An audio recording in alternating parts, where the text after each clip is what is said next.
Olá, seja bem-vindo a mais uma revisão da lição dos jovens. Hoje é terça-feira, dia 30 de setembro, e a gente vai conversar sobre o conteúdo que está proposto para hoje.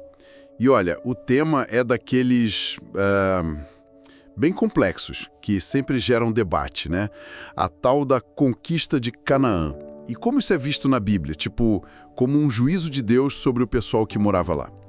As fontes que a gente tem aqui tentam, explicar os motivos, o que estava acontecendo naquela sociedade cananeia. Enfim, vamos tentar desembrulhar isso com calma. Porque não é uma ideia simples, né? Por que Deus adiaria a posse da terra?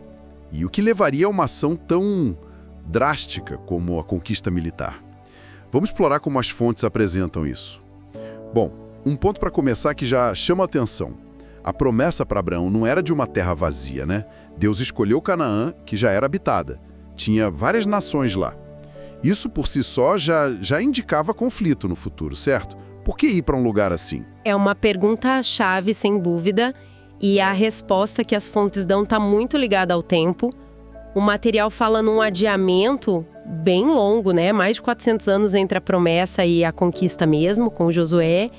E isso não é visto como Deus esqueceu ou foi negligente. Pelo contrário, é interpretado como um tempo de enorme paciência, longanimidade, a palavra usada. Um período em que, segundo essa visão, Deus deu chance e ofereceu misericórdia para os cananeus, mesmo vendo, o que o texto descreve como um afundamento deles em práticas bem complicadas. Essa ideia da paciência divina é forte. É uma espera ativa, então, não passiva. Exato. Uma espera com propósito. A referência principal para isso é Gênesis capítulo 15, o versículo 16. Ali Deus fala para Abraão que os descendentes dele voltariam para lá, mas só na 4ª geração. Por quê? Porque a medida da iniquidade dos amorreus ainda não se encheu. Essa frase é, muito forte. Ela traz essa ideia de um limite moral, Uma medida para a maldade que, quando transbordasse, aí sim viria o juízo. O interessante é pensar nesse conceito, Um ponto de saturação moral que Deus estaria monitorando. Não seria algo impulsivo, entende? Mas uma consequência de um processo que levou séculos. Ah, entendi. Então a conquista com Josué, olhando por esse ângulo, não é só uma guerra por terra. É colocada como a execução de uma sentença divina mesmo, sobre povos que teriam chegado nesse limite, nesse ponto de saturação. Muda bastante a coisa, né? Deixa de ser só política, vira uma questão teológica, moral, bem profunda segundo os textos. Com certeza. A narrativa bíblica martela nesse ponto. A entrega da terra dependia não só da promessa a Abraão, mas também do estado moral de quem vivia lá. Os mais de 400 anos de espera reforçam essa paciência, mas também deixam claro que ela não era infinita, Tinha um limite para a tolerância divina diante do que é descrito como essa escalada do mal que se tornou normal para eles. A espera foi tanto chance para eles quanto tempo para essa medida da iniquidade se completar e justificar a ação. Certo. E o material que a gente está vendo, ele entra em detalhes sobre o que seria essa iniquidade, essa maldade que chegou no limite. É aqui que a coisa fica realmente interessante e, para ser sincero, bem chocante também. Quais eram essas práticas que, segundo as fontes, levaram a um juízo tão pesado? Olha, as fontes listam uma série de costumes que, segundo elas, eram normais, aceitos culturalmente entre os cananeus. E são esses costumes a base para o juízo. Fala-se de rituais paganos ligados a distorções morais e sexuais bem graves. O texto menciona, por exemplo, incesto, relações homossexuais e até bestialidade. E para mostrar como Deus via isso, a fonte cita Levítico 18, ali pelos versículos 6 a 23, onde proibições muito parecidas são dadas depois para Israel, mostrando o padrão que Deus esperava e o que ele reprovava nos vizinhos. Nossa, a lista é forte. Indica uma quebra de padrões morais bem básicos, Pelo menos para a visão bíblica. Sim, e tem mais. Além disso, o material cita uma das práticas mais terríveis, o sacrifício de crianças. Descreve rituais onde bebês, crianças pequenas, eram queimadas vivas para deuses pagãos, tipo Moloque. O Salmo 106, lá no versículo 37, é citado como referência. Ele lamenta que até israelitas fizeram isso depois, mostrando o horror que era. E ainda tem mais. Falam da força de práticas ocultistas, feitiçaria, adivinhação, falar com mortos, coisas que Deuteronômio 18, versículos 9 a 14, chama de abominações e proíbe Israel de fazer. O quadro que se pinta é de culturas que mergulharam fundo, sabe? Numa escuridão moral e espiritual onde essas coisas viraram rotina. Caramba, é um cenário muito sombrio mesmo. Fica claro que, dentro dessa narrativa que a gente está analisando, a ação de Israel não é vista como eles querendo conquistar por si só, mas como um instrumento. Cumprindo um papel. Um instrumento do juízo de Deus contra povos que, nessa visão, já tinham se fechado para qualquer mudança, abraçando essas práticas como regra. A ideia por trás parece ser que não foi algo arbitrário de Deus, mas uma consequência direta do que essas nações fizeram por séculos. Esse ponto é central na argumentação das fontes, sim. Elas defendem que não eram só uns desvios isolados, sabe? Mas que essas práticas estavam na raiz da sociedade, da religião deles. Eram normais, faziam parte da cultura.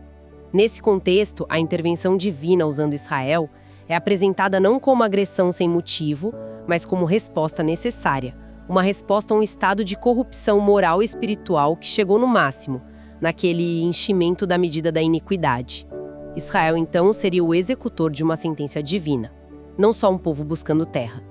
É uma visão com um peso teológico enorme. E para a gente ter uma ideia da gravidade desse juízo sobre Canaã, o material faz umas comparações com outros eventos bem drásticos da Bíblia. Diz que a destruição dos cananeus seria comparável ao dilúvio, lá no tempo de Noé. Em Gênesis 6 fala disso, né? A violência, a corrupção geral como causa. E compara também com a destruição de Sodoma e Gomorra, lá em Gênesis 19. Que também foi por causa da gravidade dos pecados deles. Essas comparações são importantes. Elas colocam a conquista de Canaã dentro de um padrão maior, digamos assim. Um padrão de intervenções de Deus contra o mal que se espalhou demais, segundo a leitura bíblica. E falar de Sodoma e Gomorra traz um ponto fundamental para a discussão: a justiça de Deus, que o próprio Abraão questionou. A fonte lembra daquela conversa incrível em Gênesis 18, antes da destruição de Sodoma. Abraão vai lá e pergunta para Deus algo que ecoa até hoje quando a gente vê situações de juízo pesado. Será que vais destruir o justo com o ímpio? Tá lá em Gênesis 18, 23. E é uma pergunta, de muita coragem. E fundamental, ele não só pede para poupar, ele apela para a própria natureza de Deus. Exatamente, ele não está só pechinchando por vidas, ele está apelando para o caráter de Deus como juiz justo. Ele continua lá em Gênesis 18, versículo 25. Longe de ti fazeres tal coisa, matares o justo com o ímpio. Longe de ti não fará justiça o juiz de toda a terra.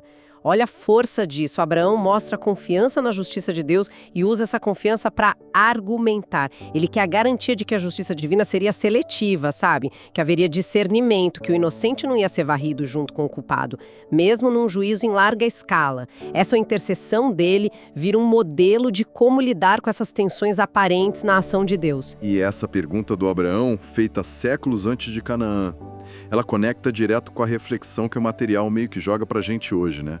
Até que ponto a gente confia na justiça de Deus? Principalmente quando as ações dele parecem demorar demais, ou pelo contrário, parecem severas demais. Ou quando a gente simplesmente não entende a lógica por trás. Essa tensão entre a paciência, a severidade do juízo quando ele chega e a confiança básica no caráter justo de Deus é um fio condutor aqui, né? Sem dúvida. A história de Abraão intercedendo por Sodoma, que está nas fontes, serve como um lembrete forte. Dentro dessa fé, questionar, buscar entender, até brigar com Deus sobre a justiça dele, não é visto como falta de fé. Talvez seja parte da profundidade dela. Ao mesmo tempo, a narrativa de Canaã, do jeito que é contada, reforça o outro lado. Ações têm consequências. E a paciência de Deus, por maior que seja, não anula a responsabilidade e a justiça. Existe um limite, um ponto onde a intervenção se torna necessária. Nessa visão, a confiança, então, fica na crença de que o juiz de toda a terra, como Abraão chamou, vai agir certo no fim das contas, mesmo que os métodos e os tempos dele desafiem a nossa compreensão agora. É um equilíbrio delicado, mistério e confiança no caráter divino. Então, o que fica de tudo isso que a gente conversou? A gente viu a conquista de Canaã apresentada não só como guerra, mas, na visão bíblica, como um juízo divino. Um juízo que demorou séculos para chegar, mostrando paciência, mas que veio por causa de práticas bem específicas, que as fontes detalham como gravíssimas e que viraram a norma cultural por lá. Vimos que essa ação é comparada a outros juízos grandes na Bíblia, como o dilúvio, Sodoma, e, talvez o mais importante, a gente se deparou com a questão eterna sobre a justiça de Deus, levantada lá atrás por Abraão. Realmente, é um tema denso, mexe com a gente. Pensar nessas narrativas, como as fontes apresentam, nos coloca de frente com essa tensão entre soberania, justiça e misericórdia de Deus. A ideia de um ponto sem volta moral, aquele enchimento da medida da iniquidade lá de Gênesis 15, é particularmente séria. Convida a gente a pensar sobre responsabilidade individual e coletiva, e sobre as consequências das escolhas dentro dessa visão de um mundo. O que significa para essa perspectiva uma sociedade ou uma pessoa chegar num ponto onde parece que não tem mais volta? É uma pergunta que vai muito além da história antiga, sabe? Ela ecoa em debates sobre moral, sobre destino, até hoje. É algo para a gente continuar pensando. Até amanhã no próximo estudo. Até mais.